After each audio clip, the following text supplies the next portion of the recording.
नमस्कार, मैं हूं नीलू। तो परमाणु समझौते को लेकर दूसरे दौर की बातचीत बहुत जल्द यानी कि शनिवार को होनी है, लेकिन उससे ठीक पहले ट्रंप ने अब जो बात कही है उसके बाद कहा जा रहा है कि जो खामनेई है उनके कान भी खड़े हो गए हैं और खामनेई जो लगातार कह रहे थे कि इस समझौते से कोई फायदा नहीं होने वाला है, इसका कोई हल नहीं निकलने वाला है, अब उसे लेकर ट्रंप की इस बात से जोड़ा जा रहा है। ये बात क्या है जिसको ट्रंप ने कहा है? बातचीत करने के लिए मयंक मेरे साथ जुड़ गए। मयंक, ट्रंप की बात जो सामने आई है ठीक दूसरे दौर की बातचीत से पहले आई है।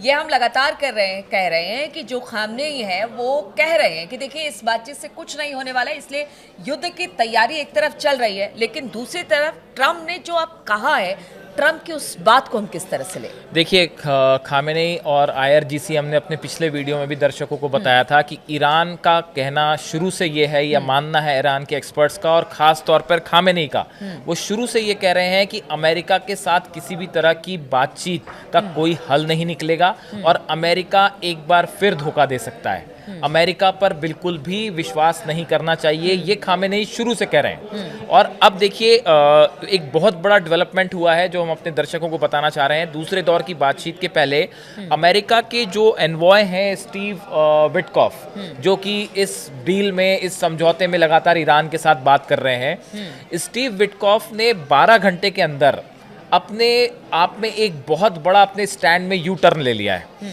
देखिए, इसको थोड़ा समझने की ज़रूरत है बारीकी से कि क्यों खामेनेई बार बार ये कह रहे हैं कि अमेरिका के साथ बातचीत का कोई हल नहीं निकलेगा और जंग के लिए तैयार रहो। ये बात क्यों सही साबित हो रही है?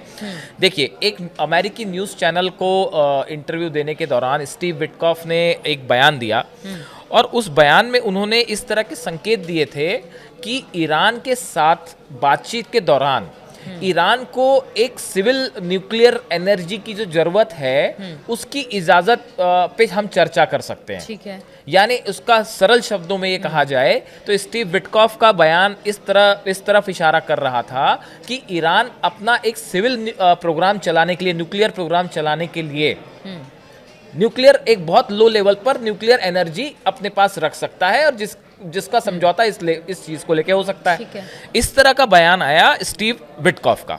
अब देखिए, ये जो बयान आया इसके फौरन बाद ट्रंप की तरफ से एक बयान आता है और ट्रंप ने एकदम साफ ये कह दिया कि ईरान को किसी भी तरह से किसी भी तरह का परमाणु कार्यक्रम जो है रखने का अधिकार ही नहीं है और उसे पूरी तरह से इस परमाणु कार्यक्रम को पूरी तरह से रोक लगानी पड़ेगी। अब ये विटकॉफ जो कह रहे थे उससे ट्रंप का स्टैंड बिल्कुल अलग था। अच्छा, मुख्य वार्ताकार की बात को उन्होंने एक प्रकार से उसको अलग करते हुए, जैसी चर्चा है इंटरनेशनल मीडिया में कि उन्होंने जो है, देखिए ट्रंप एग्जैक्टली क्या कह रहे हैं, he would not shy away from military actions on a middle eastern countries atomic facilities. Trump का कहना ऐसा है, अगर ईरान ने पूरी तरह से परमाणु कार्यक्रम पर रोक नहीं लगाई तो हम मिलिट्री एक्शन भी कर सकते हैं। अब विटकॉफ देखिए एक तरफ ये बात कर रहे थे एक न्यूज चैनल पे कि हम ईरान के साथ सिविल न्यूक्लियर एनर्जी के इस्तेमाल के लिए हम उस मुद्दे पे बात करने के लिए तैयार हैं। देखिए, उन्होंने जो एग्जैक्ट कहा था वो समझने की जरूरत है। The conversation with the Iranians would concern uranium enrichment at 3.67% for civil nuclear purposes। देखिए, ये क्या होता है कि ये कितने परसेंट आप न्यूक्लियर एनरिचमेंट करेंगे, इसके हिसाब से तय होता है कि ये भाई आप अपने सिविल बिजली बनाने के लिए या दूसरे इस्तेमाल के लिए रख रहे हैं या आप इससे हथियार बना रहे हैं। तो यहाँ पे जो ये 3.67% की बात विटकॉफ कर रहे थे, तो वो ये शायद ये इशारा कर रहे थे कि शायद हम ईरान को जो है एक प्रकार से एक लो लेवल पे न्यूक्लियर प्रोग्राम इस सीमा तक चलाने की इजाजत पे बात हो सकती है कि आप उसका सिविल इस्तेमाल कीजिए। लेकिन जब बीच का रास्ता निकालने की कोशिश इस तरह की बात थी जो पहले दौर की बात के बाद, अब देखिए उसके बाद ट्रंप का बयान आता है कि नहीं, इसको पूरी तरह से बंद करना होगा। उसके फौरन बाद सोशल मीडिया में स्टीव विटकॉफ का एक नया बयान आ गया। उनका नया बयान आ गया कि ईरान को अपनी तरफ से पूरी तरह से परमाणु कार्यक्रम पर रोक लगानी पड़ेगी। अच्छा। अब वो भी वही बात करने लग गए, वो 12 घंटे में अपनी पहली बात से पलट गए। यही बात बार बार खामेनेई कह रहे हैं कि ईरान अमेरिका पर विश्वास नहीं हो सकता, ये खामेनेई का कहना है। वो शुरू से ये जो सुप्रीम लीडर हैं वो शुरू से ये आशंका जता रहे हैं कि कहीं ऐसा ना हो कि एक बार फिर अमेरिका अपनी बात से पलट जाए पिछली न्यूक्लियर डील की तरह। अब देखिए विटकॉफ ने जो एग्जैक्ट शब्द कहे हैं वो समझने की जरूरत है। A deal with Iran will only be completed if it is a Trump deal. अच्छा, अगर ट्रम्प डील यानी ट्रम्प की शर्तों पे आप डील करेंगे तो ही डील हो सकती है। फिर वो कह रहे हैं any final arrangement must set in place a framework of peace, stability and prosperity in middle east, meaning that Iran must stop and eliminate it's nuclear enrichment and weaponisation तो प्रोग्राम। ऐसे में माइक एक सवाल यहाँ पे है, तो ऐसे में तो बात यहीं खत्म हो जाती है जब आपने पूरी तरह से अपनी बात रखी। बिल्कुल, तो इसीलिए इंटरनेट जो आप कह रहे हो, इसीलिए इंटरनेशनल मीडिया में ये चर्चा है कि खामेनेई जो है पहले से भाप गए थे कि अमेरिका क्या करने वाला है। अब देखिए इसके दो मतलब निकलते हैं। स्टीव विटकॉफ ने अपने 2 बयान 12 घंटे के अंदर कैसे अपने बयान बदल दिया। क्या अमेरिका ये चाहता है कि एक पहले फेज की डील होए जिसमें जो है वो सिर्फ न्यूक्लियर जो सिविल एनर्जी है वो इस्तेमाल करने की इजाजत दी जाए ईरान को, और उसके बाद फिर सेकेंड स्टेज की डील हो जिसमें उस पर भी रोक लगा दी जाए? क्या ये 2 स्तर का अमेरिका चाहता था कि क्या ये 2 स्तर पे डील हो कि पहले जो है एनरिचमेंट जो यूरेनियम है वो बनाने पे रोक लगे और सिर्फ न्यूक्लियर जो सिविल सप्लाई के लिए जितना जरूरत है उतनी की इजाजत दी जाए और उसके बाद सेकंड स्टेज में उस पर भी रोक लग जाए? अब देखिए ईरान का क्या कहना है। ईरान का कहना ऐसा है साहब यही जो डील है ये 2015 में ओबामा साहब ने की थी। अब और उसके बाद ट्रम्प सत्ता में आए और उसको वापस कर दिया। तो अब ये जो नई शर्त आप लगाने की कोशिश कर रहे हो ये तो वही डील है जो 2015 में आपने की थी। नया क्या है? तो नया क्या है? तो कहीं ऐसा तो नहीं कि भाई आप जो है इसके जरिए क्या आप ईरान की बैलिस्टिक मिसाइल्स पे भी आप चाहते हैं कि बैलिस्टिक मिसाइल कार्यक्रम भी ईरान छोड़ दे? क्या आप उनकी मिसाइल्स पे भी प्रतिबंध लगाना चाहते हो? अब देखिए इस बीच में एक बहुत ही जबरदस्त खबर निकल के सामने आई है कि पर्दे के पीछे क्या हो रहा है, और हमारे दर्शकों को इसको समझना चाहिए और ये बहुत ही जबरदस्त खबर है। देखिए एक प्रेस कॉन्फ्रेंस हो रही थी रूस में। इसमें रूस की प्रवक्ता से सवाल किया गया कि भाई ये जो न्यूक्लियर डील हो रही है इसको लेके एक अजीब सी चर्चा हो रही है। वो ये चर्चा है कि ईरान का जो एनरिच्ड यूरेनियम है जो ऑलरेडी ईरान ने बना रखा है, तैयार कर रखा है, क्या अमेरिका के साथ कोई ऐसी डील होने वाली है कि ये पूरा का पूरा यूरेनियम उठा के रूस को दे दिया जाए? अच्छा, डील के तहत। देखिए पर्दे के पीछे इतने सारे चर्चाएं हैं, इतने सारे खेल हो रहे हैं जो कि सोशल मीडिया में चर्चा में हैं। तो ये भी एक इस तरह की भी बातें हो रही हैं जो कई न्यूज़पेपर्स ने और कई सोशल मीडिया ने छाप रखा है इसको।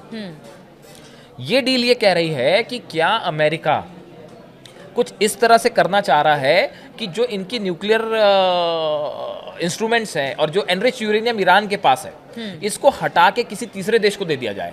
तो रूस से पूछा गया, रूस के प्रवक्ता जो थे उनसे पूछा गया कि क्या आप इसके लिए तैयार होंगे? तो रूस के प्रवक्ता ने जवाब देने से मना कर दिया। उन्होंने कहा साहब मेरे को इस बारे में कोई जानकारी नहीं है और अभी हम इस पे कुछ कहने को तैयार नहीं। अगर माइक ऐसा है तो ऐसा क्यों अमेरिका आखिर ऐसा क्यों सोच रहा है? देखिए ये कमोबेश देखिए मन में उठते हैं। अब देखिए ये जो है ये वही बात है। नेतन्याहू क्या कह रहे थे कि लीबिया स्टाइल में डीवेपनाइजेशन होना चाहिए और उसका पूरा प्लांट या तो डिस्ट्रॉय कर दिया जाए या उसको हटा दिया जाए। तो ये कुछ इस तरह की बात है। ईरान पे हमला करना तो उतना संभव और आसान नहीं है कि आप न्यूक्लियर फैसिलिटी ईरान की उड़ा दीजिए। ये बोलना बड़ा आसान है लेकिन करना मुश्किल है। अब देखिए एक बड़ी बात और है, बड़ी खबर कि ईरान के विदेश मंत्री अब्बास अराक्ची रूस जा रहे हैं। अच्छा। पुतिन से मिलने के लिए दूसरे दौर की बातचीत के बीच में। और नई एक खबर आ गई है, सुनते जाइए, आज तो खबरें धड़ाधड़ खबरें हैं। नई खबर यह है कि अगले दौर की बातचीत रोम में नहीं हो रही है। अच्छा, वो ओमान में ही होगी। अच्छा, अमेरिका ये चाहता था, अमेरिका चाहता था कि रोम में बात हो, इटली में बात हो, लेकिन अब वो बात फिर से आ गई है कि ओमान में ही बात होगी और मध्यस्थता में ही बात होगी। अच्छा, ये भी एक बड़ी खबर है। अब अब्बास अराक्ची का रूस जाना इस दूसरे दौर की बातचीत के पहले ये बहुत बड़ा इससे निकल के आएगा कि इस डील का अब क्या होने वाला है। लेकिन अब जो अभी जो फिलहाल जो स्थिति है, जिस तरह से स्टीव विटकॉफ ने अपना यू टर्न लिया है इस पूरे मामले में और अमेरिका फिर उसी बात पे आ गया जो करीब करीब ओबामा एडमिनिस्ट्रेशन की बात थी, इससे 2-3 बात बड़ी अजीबोगरीब हैं जो चर्चा का मुद्दा है, जो एक्सपर्ट्स कह रहे हैं। ये एक्सपर्ट्स की राय हम दोहरा रहे हैं। कुछ लोगों का कहना ऐसा है, क्या विटकॉफ और ट्रंप के बीच में कोई कोऑर्डिनेशन नहीं है?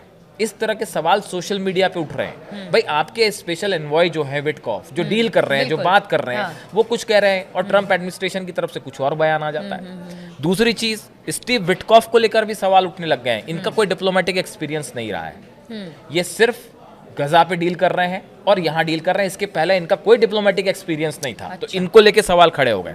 और तीसरा, क्या अमेरिका की तरफ से वाकई कोई बड़ा प्लान है भी डील के लिए लेके, या है ही नहीं, जो खामेनेई पहले दिन से कह रहे हैं? एक तरह से कह लीजिए कि समय निकालने की जो कोशिश। खामेनी कह रहे हैं हाँ। शुरू से, तो इसीलिए ये चर्चाएं हो रही हैं सोशल मीडिया में कि खामेनी पहले दिन से ही सुप्रीम लीडर ईरान के ये समझ चुके थे कि भाई किसी भी तरह की डील में बड़ा धोखा हो सकता है। इसीलिए उन्होंने कहा कि भाई जंग के लिए तैयार रहिए, एयरप्लेन, फाइटर प्लेन्स तैयार रखिए, मिसाइल्स तैयार रखिए, शिप्स तैयार रखिए, फोर्सेस तैयार रखिए, सैटेलाइट्स पे नजर रखिए, इजराइल में क्या हो रहा है नजर रखिए, B-2 बॉम्बर्स डिएगो गार्सिया में क्या कर रहे हैं उस पर नजर रखिए। तो ईरान इसीलिए तैयार है क्योंकि खामेनी को शुरू से यह अंदेशा था कि कभी भी अमेरिका की तरफ से यू टर्न हो सकता है और ईरान के साथ धोखा हो सकता है, इसीलिए ईरान जंग के लिए तैयार है।